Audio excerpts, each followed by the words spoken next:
Welcome to Screen Junkies Universe. We are so happy that you are joining us today because I, Roth Cornet, am joined by two of my favorite gentlemen, Mr. Spencer Gilbert. Hey now. And Mr. Dan Murrell. Hello, hello. But I am especially delighted to be welcoming Emma Fyffe to our show. Welcome. Hey, this is, I think, the first time you've been with us. It is the first time that I have been on this current iteration of the show. Very excited to be here. Yeah, well, welcome to the free-for-all. Well, thanks. Let's get started. Woo! All kinds of fun topics. All kinds of fun topics today. We got Michal Douglas, Black Panther pre-sales, a little bit of Paddington at the end. So you'll want to watch the Hughes, Bonneville, and Grant that we have coming up. They might be here in person, but they're not. But we will have video of them. Let's start with Michal Douglas. So start with the fun stuff.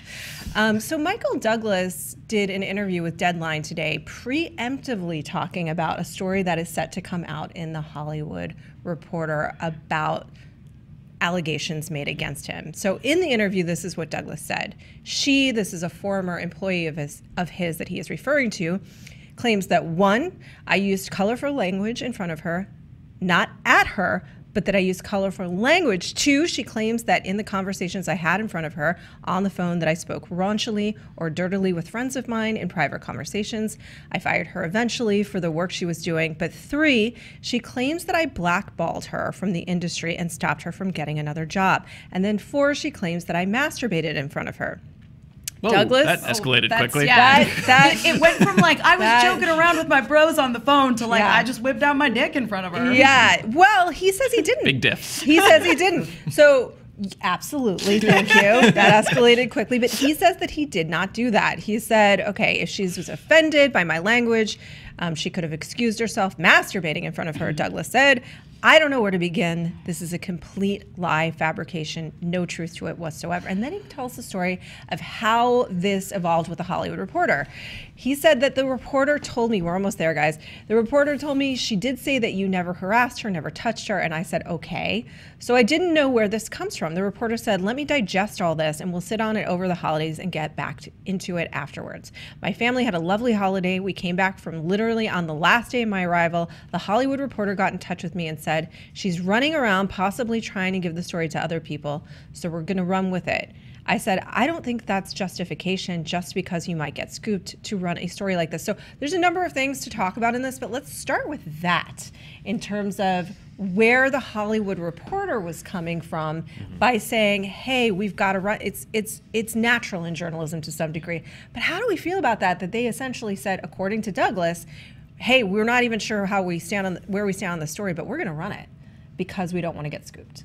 Yeah, I mean, it's such an interesting sort of climate, I feel like, now with all of these allegations coming out against these men in Hollywood that for the most part are true. And I mean, certainly I always feel naturally inclined to believe the women that are coming out about them. Hey, this is some murky territory. Sure is. Yeah. Dan, what do you think? Very murky. I think The Hollywood Reporter and Deadline, I mean, I think Michal Douglas knew that somebody was probably going to print this. Yes. And I think that for a segment of, when you say murky waters, this is what we're talking about. There's a segment of the population for which this movement, I think, has become a bit of a spectator sport. In the sense that the movement, to some people, has become about who's next. Yes. And you know, you run a story and that's the big splashy headline and you get a lot of viewership and readership. And the overall picture, I think, of what's so important about what's going on right now is that we are hopefully changing the culture to one in which when a woman comes forward with a story like this, like the allegation that she's making against Michal Douglas, that we are not in a culture where people just immediately dismiss it out of hand and say, like, that's just Michal Douglas, that would never happen. We need to change that to a culture where these claims are taken seriously, these allegations are looked into, they are investigated thoroughly, and people are taken to task as you know as it happens. But I think for a lot of people, it's become like well, you know, nailed another one. Who's next? Nailed another one. Who's next? And you bring up an important point there too, Dan, of the idea that we want this to start. These things to start being addressed as they happen. At this point, we're still in the process of uncovering these things that happened way, way, way in the past. And while there absolutely almost always true, there is a certain amount of, okay, well, there has to be some additional investigation, and how do you prove that something that somebody is saying is absolutely true? Because for the most part, it happened years ago. Right, and not every case is the same. Yeah. I mean, with Weinstein, obviously, right. A mountain of evidence, countless numbers of people. The situation that happened here, a lot of people coming forward. It was not it was several people. There was a lot of trust me. Yeah. Anyway, but Kevin Spacey, something he did not deny, and again, multiple accusers, and like those are the stories that shouldn't. These are the game-changing stories that change the industry, and then I think. It's as you go down the strata here of just like as people come forward, I think what we need to look at is like just the idea of like that these women should be taken seriously, yes. And that these investigations should happen and that these allegations should be taken seriously. That's the overall point that I think we need to work into. And I think for a lot of people, it's become a scoreboard. Where in the sense is like it's not just about numbers, it's about an absolute sea change in the culture and the way that these allegations are presented and how they're received. So two of the points that I want to pull out that you guys addressed is when you talk about Weinstein, that article was written over, I believe, about 6 months by 4 reporters. So it was heavily vetted. Yes. Because they didn't want to be, they didn't want to open themselves up to a libel lawsuit. Of course, he did try to sue them anyway. But that's one piece. With so many stories now racing to... Each day, outlets are racing to get stories to press in general, which makes journalism as a whole a lot trickier. Even our small corner of journalism gets a lot trickier for that reason, and things can be misinterpreted. So that's, Spencer, I want to get your take on that, if you have one. And two, the sort of larger issues in play are how does Hollywood react to this case by case, and how are they pivoting? So for All the Money in the World, for example, they reshot and they took Kevin Spacey out. For Deadpool 2, they said we have to keep moving forward. The movie is what it is. What does Disney do in this case when it comes to Ant-Man? How does Hollywood address this on a case-by-case basis? Well, I think you said it yourself, case by case. I don't think that you can make a blanket prescription for what to do because the offenses range, the accusations range. There's such a wide swath of horribleness going on that the response has to be like commensurate with that. And I don't know, like the spectrum is shitty. The spectrum, it's a shit spectrum, and then on this shit spectrum, we don't even know where Michael Douglas falls because the article hasn't even come out yet. Yeah. So I don't feel right speculating about any of this because.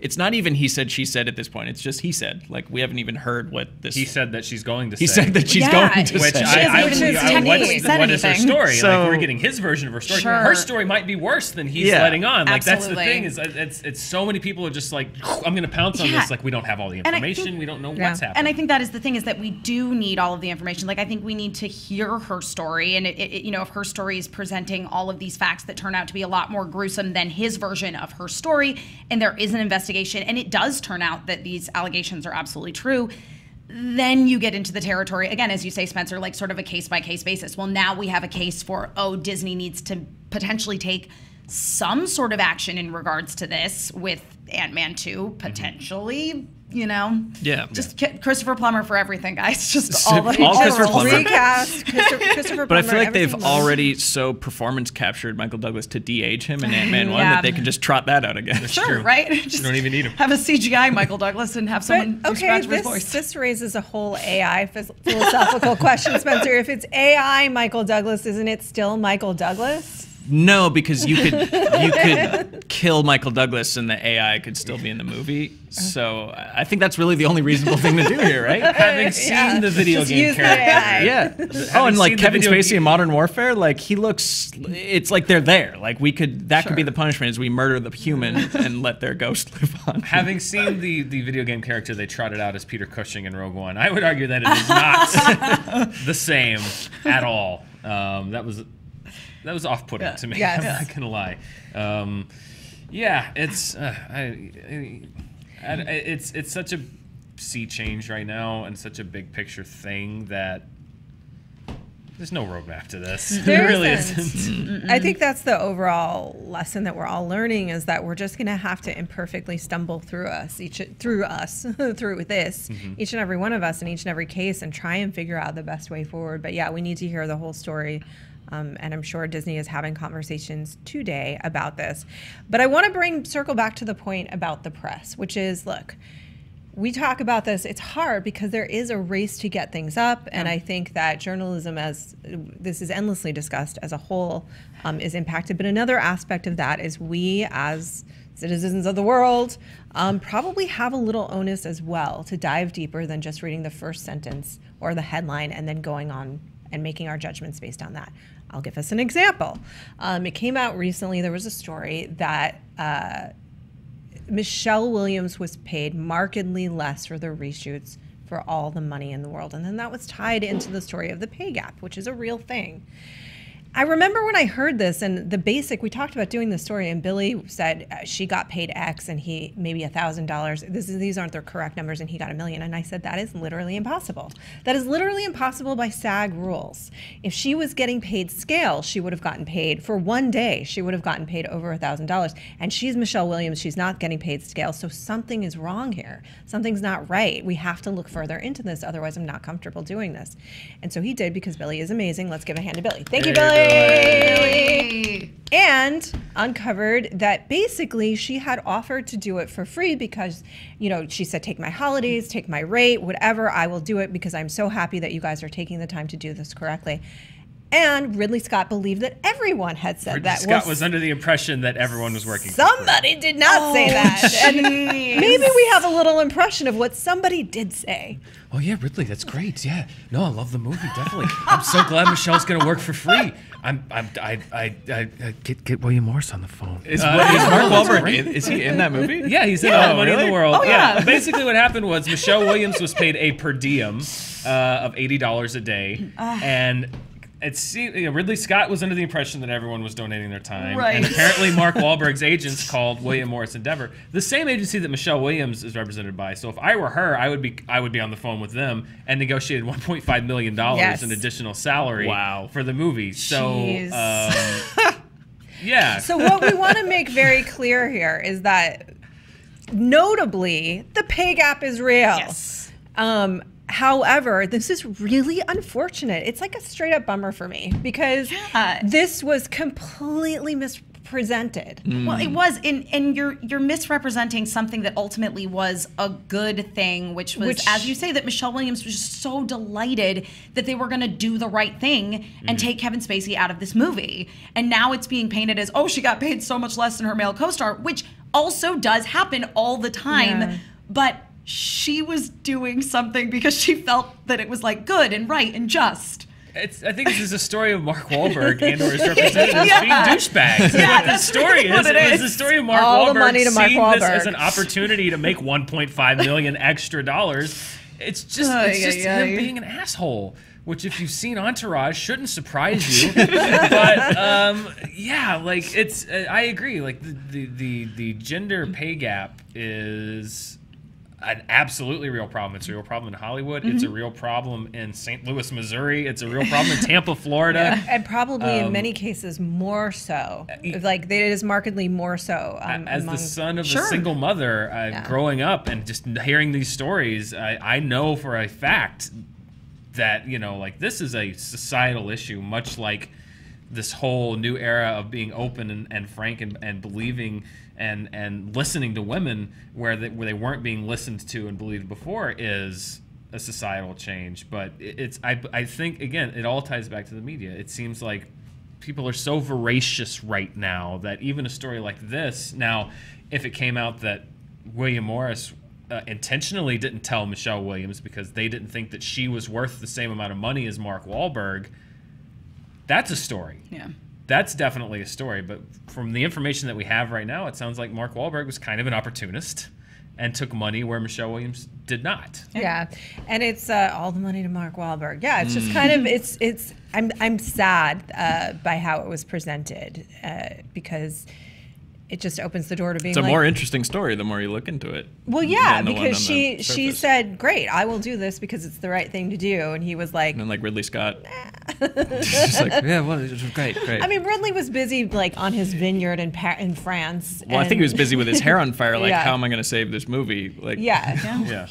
And why are they? And the truth is, Ridley's doing his job as a director. Like, they're not bothering him with these details because $1.5 million is for what he's trying to get done. A small detail. It's a big detail for whoever's negotiating it.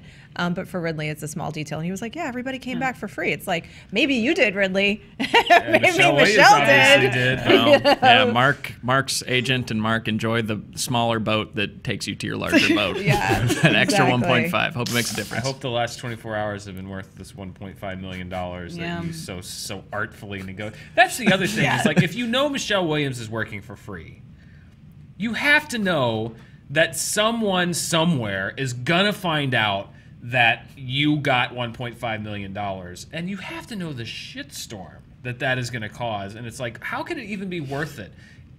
It's just not even worth it. But you'd think that the story written about that would be like Michelle Williams gracefully forfeits salary for reshoots, not like a gender pay gap story. Sure. Well, that's because it was misinterpreted. Yeah. Right. It was misinterpreted as that was an unwilling.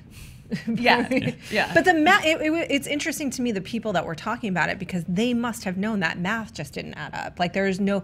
Yeah, you're overestimating people's anything. Yeah, I don't know that the general population is necessarily super familiar with SAG scale. No, but it was people in Hollywood that were talking about it as well, and saying she got paid X, and I remember looking at it going like, Women only get paid $80 and men get paid $1.5 yeah, million. right.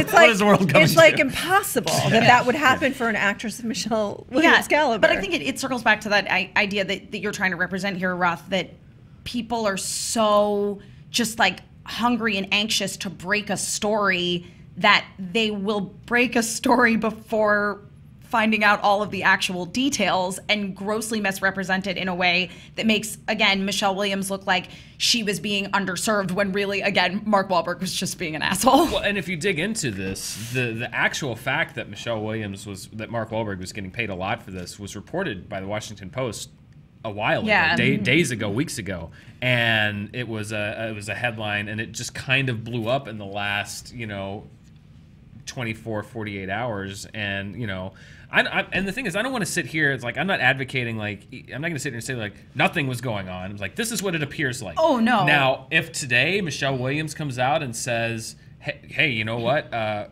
Ridley told me Mark wasn't making anything, and I have evidence now that they both knew that he was making money, and nobody told me, and they intentionally froze me out of this. Yeah. We're talking about a completely different story. But I think the most important thing here is, this is at best, this is really shady behavior, and let this play out and talk to the people involved and find out like if she was excluded on purpose from this, then we have a story about an actress, an Oscar-nominated actress who was excluded from budget talks, and then we can have this discussion. But it's this idea of just like, this is the story, this is what it looks like, this is the truth.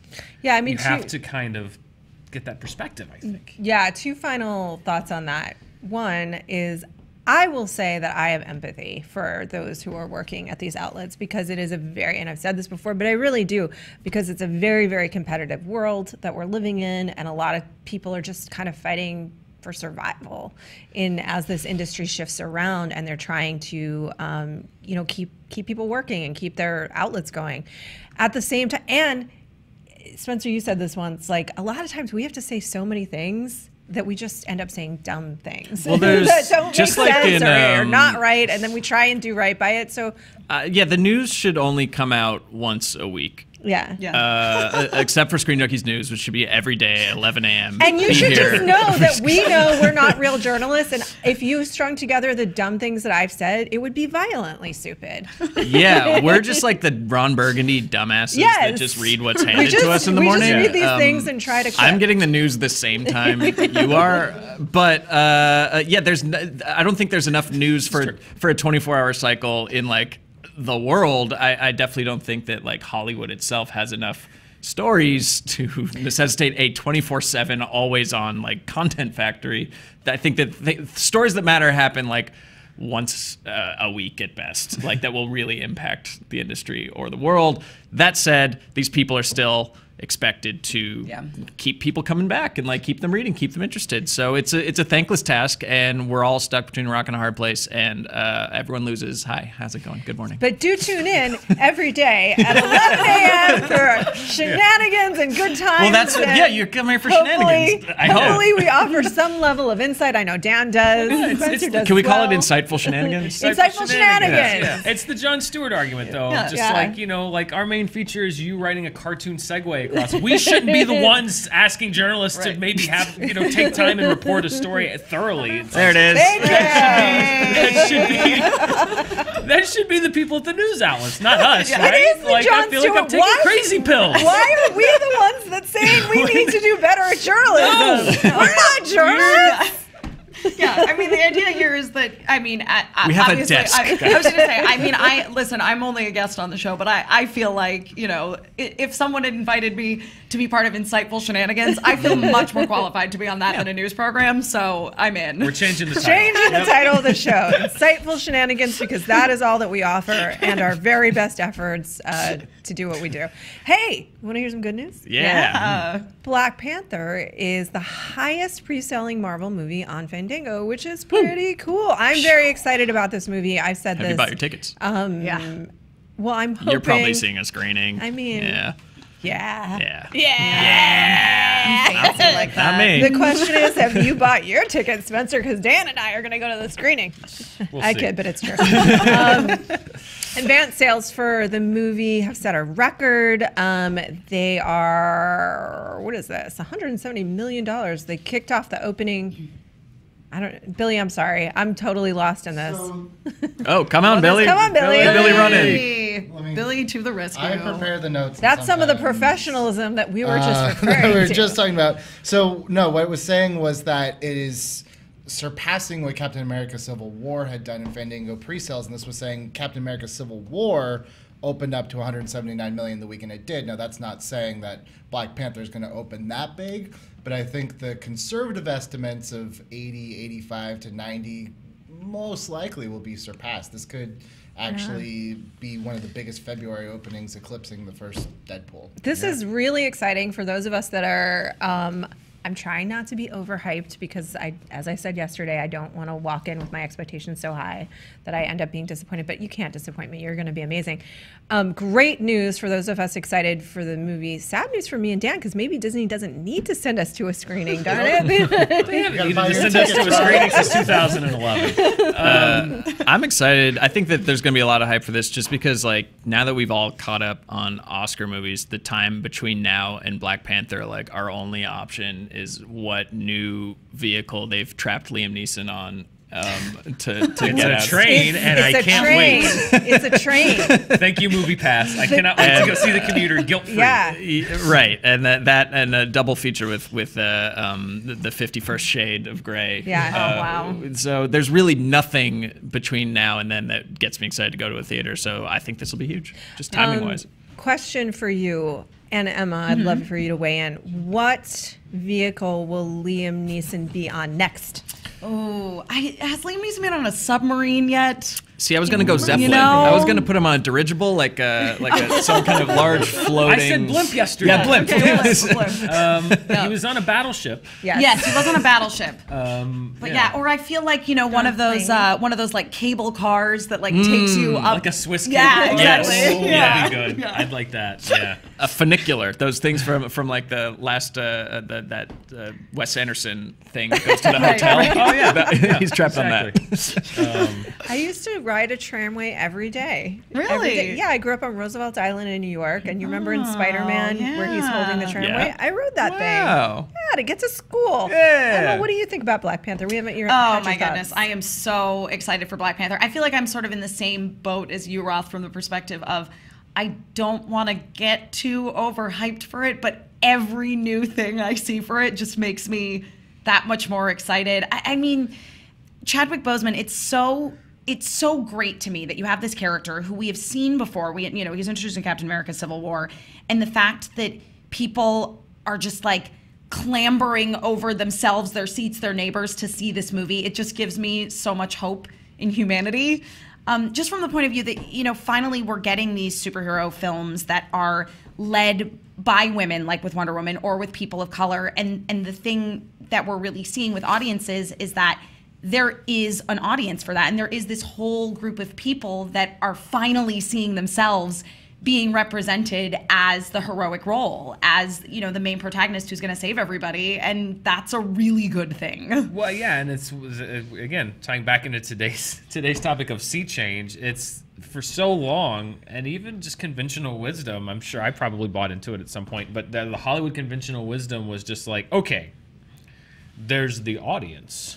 And then there's the black audience, or like there's the movie-going audience, and then there's the female audience. Right. It's like, no, it's just the audience. It's just the audience. It's just one group of people. Yeah, and I think what this shows is the first 24 hours more tickets sold in Civil War. I think what this shows is an initial surge of excitement from moviegoers, and I mean Danielle was talking about it on the show yesterday. The African American community is very excited for this movie because this is something that it was Hollywood said it was a niche audience. Sure, you know. Well, and I think that because you do have, you know, these films where you have these people who we wouldn't have necessarily seen leading films in the past, it's just buying in more to the idea that like women and people of color and the general movie-going audience are all the same group.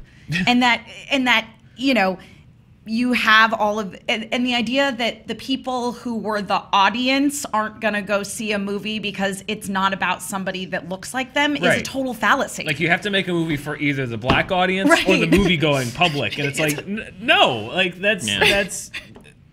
They're all the same people. They're just people that want to see movies. In a more just universe, we're on our 18th Blade sequel, and Wesley Snipes is talking about how hard it is to ice skate uphill, you know, and turning direct to camera for that, and we're all shouting along with him. But I'll take this as a backup. Yes, you know, one of these days I would love to open the portal to your more just universe and just explore the dance. They never make R-rated comic book movies led by people of color. Well, they did, and it was Blade, and it was the perfect film. And it was amazing. Yeah, this has been voted in a poll of theirs as the most anticipated solo comic book hero to arrive on screen. Very excited about the movie. You know what else I'm excited about? Yes, more stuff. Solo. Somebody brought this up to me, and I didn't know this. Solo. You're going to talk about Han Solo? Yeah.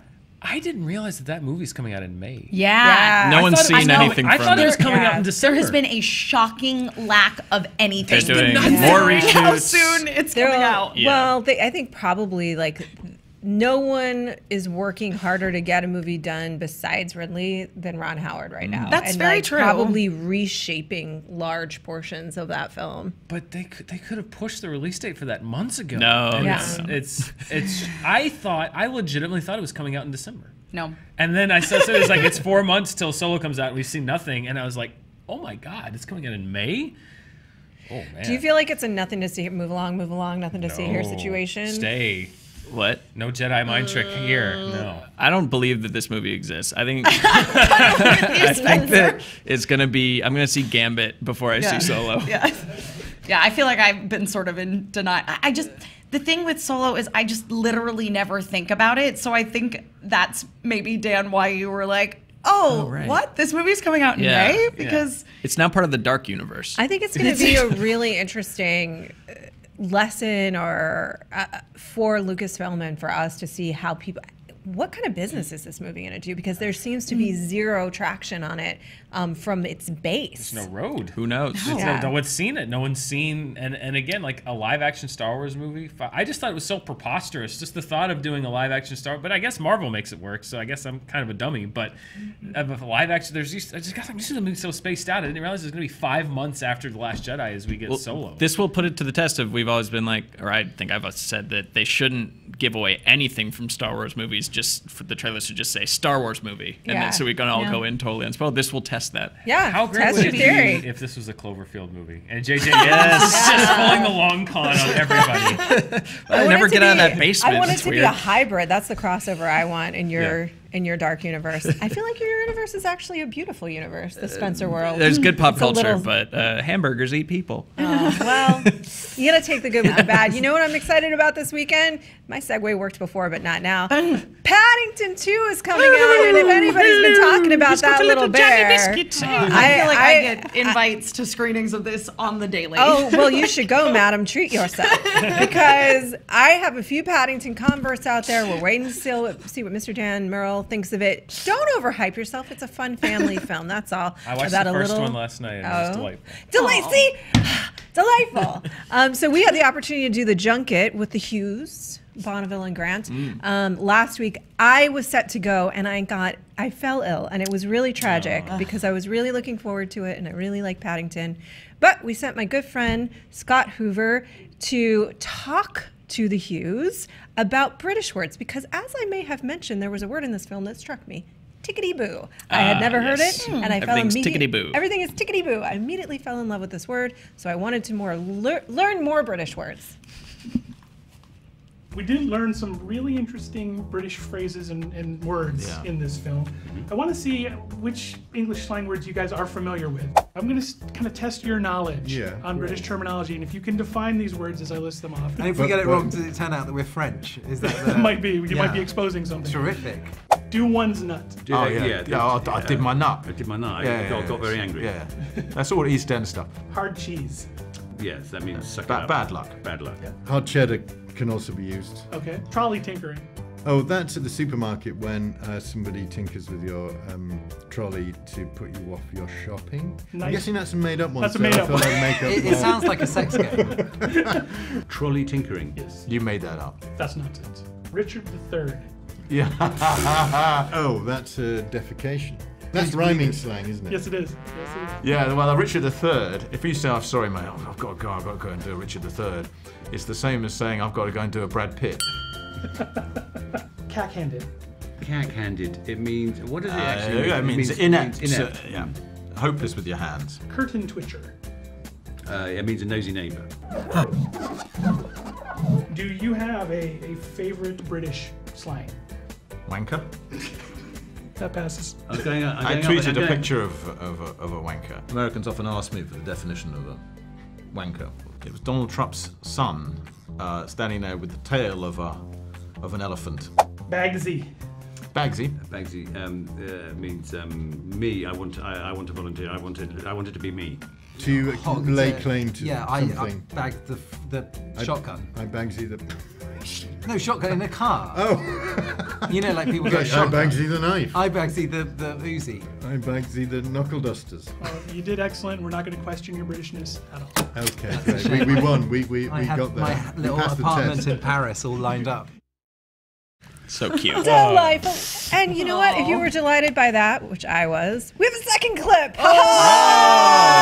Fooled you. Paddington, as you have now know, Dan, is utterly charming on screen, but we've heard some things about him behind the scenes. Oh. He's a bit of a bear. Paddington has a huge successful movie, and I hear that it maybe went a little bit to his head. Did you guys have to deal with any sort of diva-ish behavior with Paddington on set? Well, there were two issues really. One is that he rarely came out of his trailer. And you basically had to shoot him before midday, otherwise he'd be onto his second jar of marmalade. Do you know bears like marmalade? Marmalade? Marmalade. Did you say marmalade? Is it all marmalade in his rider? Does it got to be like a certain temperature in it? There's some sticky buns. There's some pastries. I mean, he's got a sweet He has a tooth. list of types of oranges that he will have. He won't have any Seville oranges for some reason. No. Better. Tomato.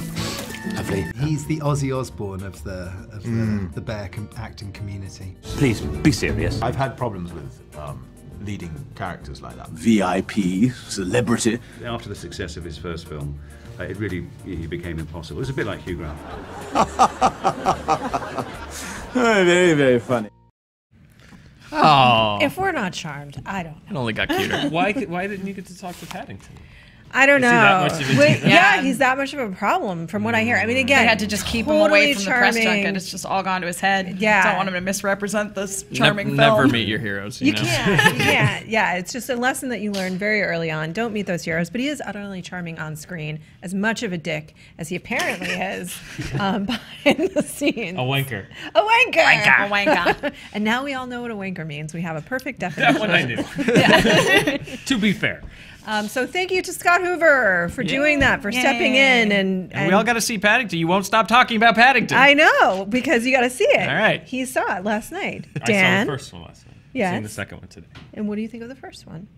It's delightful. I enjoyed it. I'm making you reaffirm for these fools. Delightful. Got it. It was very funny. Got it was it. cute. It was shockingly, not, I shouldn't say shockingly, but sometimes you see a kid's movie, it's shockingly well written and funny and clever. Some really good humor. Yeah. Like good, like adult jokes, like not like, like racy jokes, but like, like good, solid jokes. Sure. Some wall breaking. Peter Capaldi shows up. Nicole Kidman's a villain. It's crazy. All right, Doesn't it I'm kind of in. make you want Nicole Kidman to be a Bond villain at a certain point? She would be a pretty good Bond. Yeah. Right? I'm convinced to watch Paddington now. So if that was your goal, Roth, today, Right. You're welcome, Warner Brothers. This has all been for free. These are my real feelings. Normally, I'm paid by Disney, but that one was for you. According to the internet. I'm kidding. You got a flyer, too. I wish. I wish, man. I'm paid by all three studios. All three the of them? major You ones, just to taking set all them of them on against each tape? other. I've been accused of being on the payrolls of, I believe, 4 different studios. Yeah. So I'm rolling in it. Yeah. I've been accused technically of being on the payroll of a few different studios, but they're all owned by Disney. So I guess it's just, Disney kid through and through. I'm also paid by Abba Zaba. It's not just for the bottom shelf of the candy store anymore.